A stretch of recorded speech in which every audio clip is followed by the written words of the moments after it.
Okay, here we are. This is going to be a quick review of the test that we had on Chapter 1 for Math B. At the beginning of the test, there's a couple things I wanted to remind you of, particularly to carefully read so that you understand the problem. That was one thing to do. Also, students were reminded to not rush but pay close attention to their own work. Being aware of what you're writing. And then when students were uncertain, is to write down specific questions to help clarify your thoughts.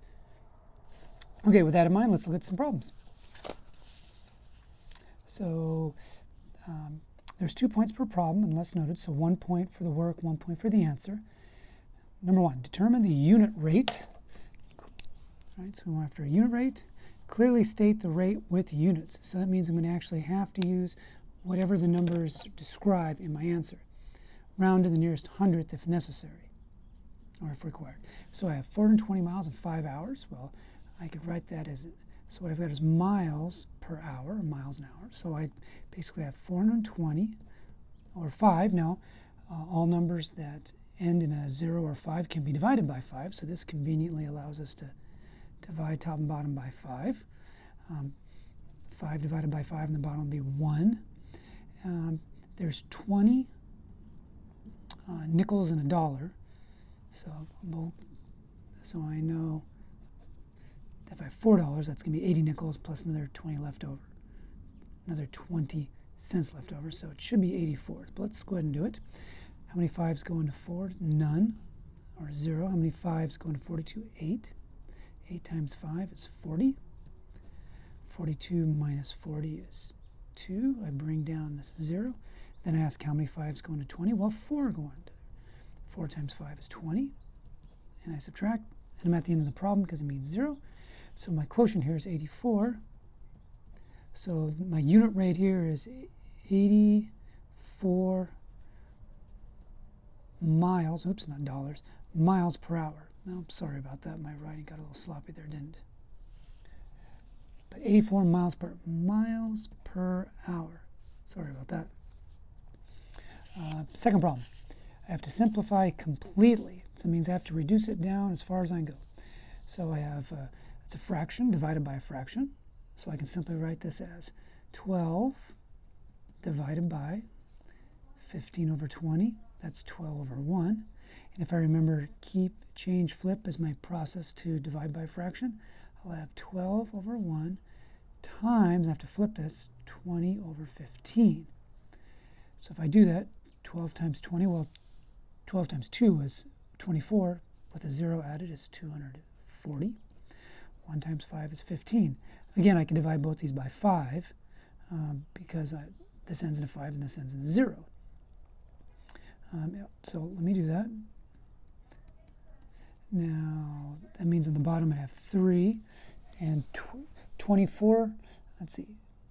There's 20 nickels and a dollar, so there's 20, 40. This is going to be 44. Oh, I better make sure I do that right. So 240. I'll do short division this time. How many 5s go into 24? Well, I can get 4. And I'll have 4 left over. So 48. Oh, there you go. So 240 divided by 5 is 48. And 48 divided by 3 is 16. Now, I want to remember my hint, though. If I can simplify things first, then I will. So 15 over 20, if I can divide both of those by 5, this becomes 3/4. So this would wind up being 12 over 1 times, instead of, so I have 15 20 is the same as 3/4. So it'd be 12 divided by 3/4, or 12 times 4 over 3. Oh, and look at that. If I factor the 12 into 3 times 4 over 1 times 4 over 3, my 3's cancel top and bottom. I'm just left with 4 times 4, or 16. So simplify, reduce beforehand. Makes easier calculations. I didn't have to deal with 240. That might come in handy with this technique. So I first have to change this to an improper fraction. 3 times 4 is 12. plus 2 is 14 thirds, divided by 49 14ths. So if I wrote out the division, I would have 14 over 3, 14 thirds, divided by 49 over 14. Then I do keep, change, flip, and I'm left with, I'm going to keep the first one. I'm going to change that to multiplication, and I'm going to flip this, 14 over 49. So 14 times 14 is 196. 3 times 49 is going to be 147. Oh, look at that. That looks unpleasant. I'm going to do the hint first. So can I simplify anything? Well, yeah, as a matter of fact, I can. Because isn't 49 7 times 7? And these right here are also, I can break those apart. So let me break up 14 into 2 times 7. So I factored 14 over 3 times, and 14 again is 2 times 7. And 49 is 7 times 7. So I factored these numbers here, and now what I'm doing is I'm looking for things that can cancel out. Well, look, there's a 7 there and a 7 there, so everything's being multiplied, so I can do that. And look, there's another pair of 7s. So these 7s can cancel, this 7 and this 7 can cancel, and I'm simply left with 2 times 2 on top and 3 times 1. These all cancel to 1, or 4 thirds. That's a lot more doable than dealing with this. For sake of time, I'm going to move on. I will leave it to you to do this. I can see that I get 147 out of this, and I'll have some remainder. But for sake of time, let's move on. Is the relationship proportional? So I'm given this relationship, and I've got time and distance is measured in hours and miles. Be sure to show the connection. Just don't state yes or no. So I can't just say yes, it's proportional, or no, it's not. I have to show it. And to show it, I have to set up a ratio. And given hours and miles, what makes the most sense to me is miles per hour. So I'm going to test each of these pairs of numbers. So I'm going to put the miles on top. So 70 over 2. I'm going to compare that with 105 over 3 and with 150 over 5. Well, half of 70 is 35. How many 3's can I get out of this? Well, I can certainly get 30, because 3 times 30 is 90, and that would left me with 10 plus 5 is 15, and how many 3's can you get? 15 and get 5, so these two are the same, but 150 divided by 5 is simply 30. So because these things are not all the same, because remember, they have to be constant. These all have to be the same in order for it to be proportional. So these two are not equal. So the relationship is not proportional. We've been doing a lot of testing like that over the last few weeks. As a matter of fact, the next problem is asking you to draw from what you did here. Use the work from problem number 4 to complete the following sentence. The relationship between, well, what are the two quantities? Well, miles and hours. What we're measuring is time and distance, but the way we're measuring is miles and hours. So if you'd written time, if you'd written distance for this, I suppose, and hour and time for this, I still would have counted it right. Is not proportional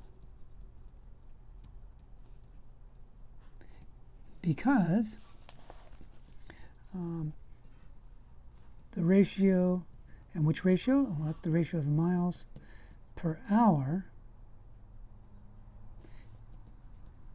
is not constant.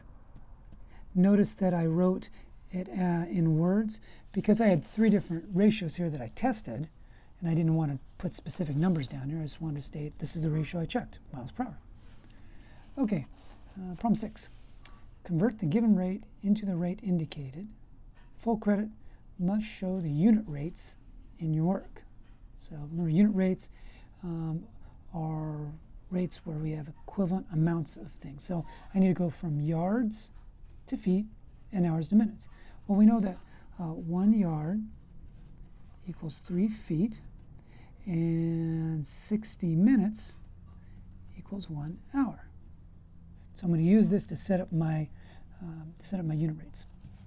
So I have 240 yards an hour. Now, I want the yards to go away, and I want feet to be in its place. So if yards are going to go away, I'm going to have yards on the bottom here so they cancel. And I know that 1 yard is 3 feet. And since I didn't write anything here, this is 1 yard. So that's going to have, the nice thing about that is the yards will cancel. Not the numbers, but the units are going to cancel. All right, now I got to change the hours. So let's see, I've got hours on the bottom, so hour will need to go on top. Well, 1 hour is 60 minutes. Let's do a different color here. So 1 hour is 60 minutes. And so things are going to cancel out here. So the hours will cancel, and the yards will cancel. And what I'm left with is 240 times 3, because everything's being next to each other. So if it's on top, it's being multiplied, times 3 feet. And 60 is on the bottom. And I've got minutes there. So I can see that my units are matching up. So now I have 240 times 3 divided by 60. But what I notice is that this 240 and 60 end in a 0. That's like saying this. 240 is 24 times 10 times 3. I just copied all the numbers over. And 60 is the same as 6 times 10. Well, the beautiful thing about that, there go the tens, and I'm already down to a much smaller number. As a matter of fact, 24 divided by 6 is 4, and 4 times 3 is 12. Or I could see it this way. 24 is 6 times 4. Maybe I should do it that way. And I could see that my 6 and my 6 will cancel. I'm just left with 4 times 3, or 12 feet per minute. And does 12 feet per minute make sense? That's not covering too much ground in 1 minute. That's only what? That's barely 4 yards in 1 minute. But that's not going fast either. 240 yards in an entire hour? That's just 2.5 football fields, something to compare it to. Okay, let's keep going.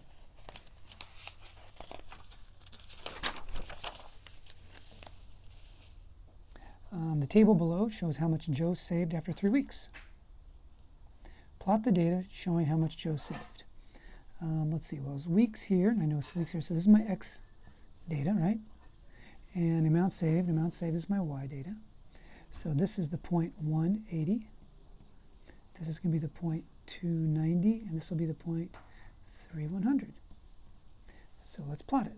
180, 290. Well, there's 80 and there's 100, right? So 90 is right in between. I have to make sure that I read the scales there, and then I have 3100. And look at that. I've got 3 things lined up, and so now what I want to do, so I plotted the data. Is the amount saved proportional to the number of weeks? Well, let's see. Let's line up our dot. I'm just going to bend the paper over here so I can have an edge. I want to bring it back. Now, that may not be the best line because it looks closer to 60. I think it's more in the middle there. But clearly, the amount saved is not proportional to number of weeks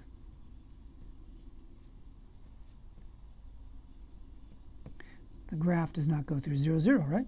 If it's proportional, it'll be a straight line, with which this is, but does not go through the origin, through 0, 0. The graph does not go through 0, 0. Does not go through 0, 0. Oh, move that. There you go. The amount saved is not proportional to the number of weeks. The graph does not go through 0, 0. That's why. Oh, bonus question. Oh, bonus, what is that? Let's see, let's read it. What does the slope of the graph in problem number 7 mean?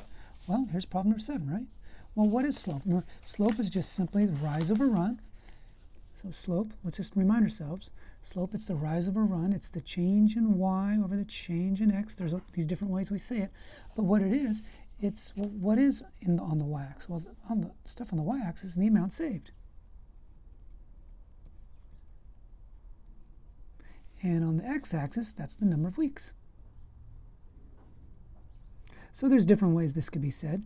So the slope in this case means how much Joe saved each week. Looks like he saved about $10 a week if we did on the slope. Number 8, does the graph show a proportional relationship? Well, we got a straight line, and it's going through the origin. Yes. The relationship is proportional.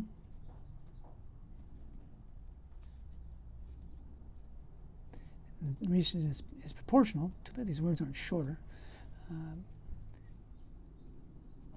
Because the graph is straight through all the points. We should probably point out that detail. So there's a point, there's a point, there's a point. The graph is straight, and both and goes through 0, 0, what we call the origin. Everyone seems pretty comfortable with this. Okay, solve the proportion, use any method. Be sure you have clear steps and not numbers scattered all over the page. Okay, what I'm going to do is I'm just going to go ahead and use cross product. So I'm going to, this is an equal, because I'm starting with an equal sign, I always must have an equal sign. The equal sign never goes away when you have an equation, and this is an equation. So on one side I have 6 times x, or 6x. On the other side I have 3 times 14, or 42. 3 times 14 is 42. So it's a one-step equation. What do I have to do here? I'm multiplying the variable by x, so I must divide the variable by, I said multiply the variable by x. I'm multiplying the variable by 6, so I must divide by 6. And whatever I do to one side of an equation, I must do to the other. 6 divided by 6 is 1, and 1 times x is x. I'm going to keep my equal sign all nice and lined up. So I'm thinking about my left side separate from my right side. And 42 divided by 6 is 7. There's my solution. As a matter of fact, if I just take a moment and plug the 7 back in right here, this would become 14 over 7. And 14 over 7 is 2. And look at this. On this side, I have 6 over 3, and 6 divided by 3 is 2. So 7 is the value that makes this proportion correct.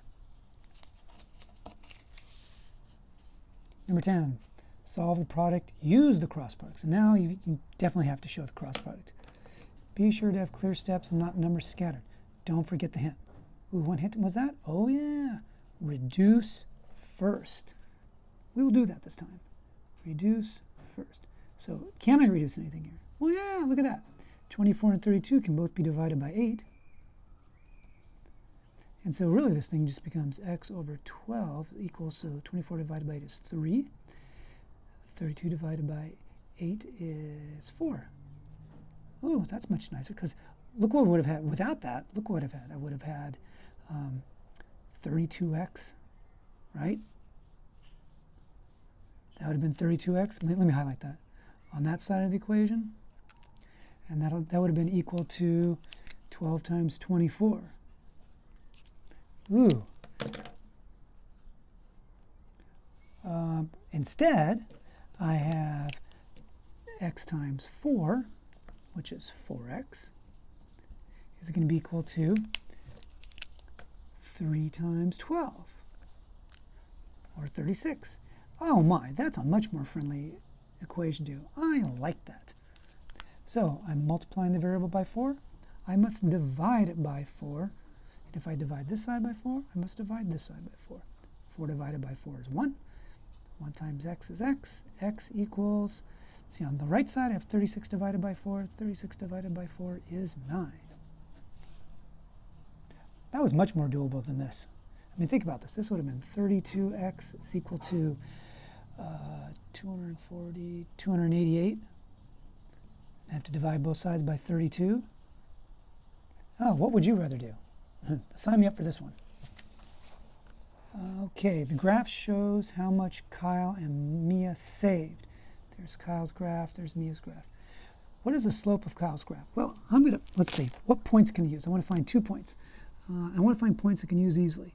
Well, 0, 0 is very easy. And then, oh, look at this one right here. It goes right through to 40.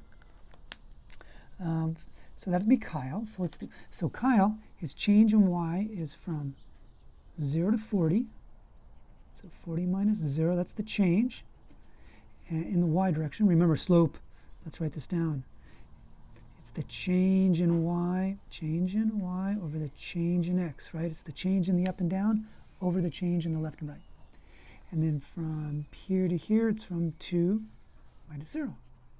Well, this is just simply 40 divided by 2, slope of 20. Make sure you always use the values that you're given. You don't just count lines. That's how you misread the problems. Okay, let's do Mia. So again, I'll use 0, 0, and then let's do that one right there for Mia. That looks like I can read that point easily. Matter of fact, let's go back here and write Kyle's point. And this was the point to 40. For Mia, this is the point, all right here, Mia's point to halfway between 20 and 40 is 30. So for Mia, her up and down, her vertical change from this point to this point is 30 minus 0. And her horizontal change is 2 minus 0. Again, going from this point to this point. So 2 minus 0. So that, look at that. That's just simply 30 over 2, or 15. Again, make sure that you read the values on the scales and you don't just mindlessly count lines. Okay, we're getting near the end here. Use the graph and table below to answer the question. Be sure to explain your answer. Jamie and Ryan work at a grocery store. The wages earned for the weekend are shown in the table and graph. Who gets paid more per hour?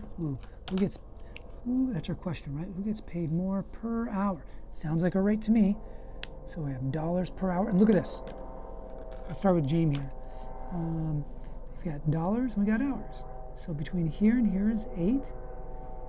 Between 32 and 40 is 8. The time difference here is 1 hour. 1 hour. So it looks like the rate of change here, dollars over hours. Notice I write in words first. That rate is going to be 8 over 1. So it looks like Jamie makes $8 an hour. Good enough. Ryan, though, we have to use a graph. So let's see. That point doesn't line up anything easy. And neither does that. But I do notice this. At 1 hour, how much does Ryan make in 1 hour? Well, if I draw the line over here, I could see it's basically below this middle line. Well, how much is this middle line? Well, there's 5, there's 10. What's halfway between 5 and 10? $7.50. So, as a matter of fact, if we continued on,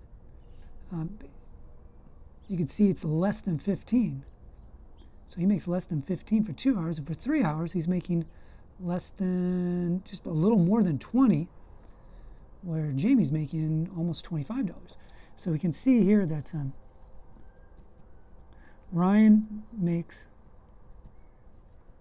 $8 an hour. Jamie definitely makes less than $8 an hour. Or, I said Ryan, this is Jamie. Look at me, I got my people mixed up. Sorry for the video's sake. Now I've got sloppy writing all over it. And I'm spelling Jamie's name wrong too, aren't I? That's frustrating. Jamie, excuse me, Jamie. Jamie makes $8 an hour, where Ryan makes less than $8 an hour. So, Jamie makes more than Ryan.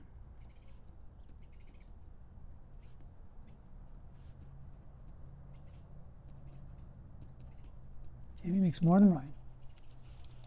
And we have some evidence here to show that. Oh, determine the constant of proportionality from the table.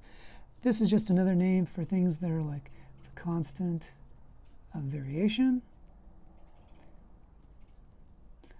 It's also the slope of the graph. The thing to recall here is that with this, it's not like checking for proportionality. This, you have to set things up a certain way. You have to set things up as y over x. So let's check. So this is my y, so I'm going to, what's 28 over 4? Well, that's 28 divided by 4 is 7. 35 divided by 5 is 7, and 42 divided by 6 is 7. So constant proportionality, which simply means for every game, there's a score of 7. You see how it reduces down. Of course, it is 7, which is what the slope of this line would be if we were to graph it. One more. Bonus. Using the graph below, show, not state, show if the graph is proportional by checking for a constant ratio. I'm being told what I have to do there. I have to check for a constant ratio. Well, here's my x. Here's my y. I've got some points. I've got 3 points here to check, it looks like. I've got 2, 5. I've got 4, 4. And I've got 6, 5. So here's 3 points I can check. So I'm going to check. I'll do the y over the x. I'm just checking for proportionality, so it doesn't quite matter, but just to be in the habit of doing y over x, I'll do that. So my first point is, I said 2, 5 here. That's not right. That's 2, 3. So I have 3 over 2, and then I'm going to check that with 4 over 4, and then I have 5 over 6. Are these things equal? Well, 3 over 2 is 1.5, right? And 4 over 4 is 1. You can see right there that those two things are not equal, and we don't have to go any further. The ratio of y over x is not constant, which we just showed right here. So the graph is not proportional.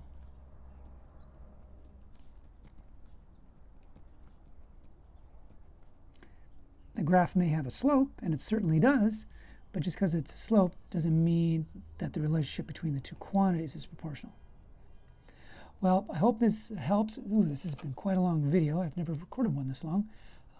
Stop and start as you need.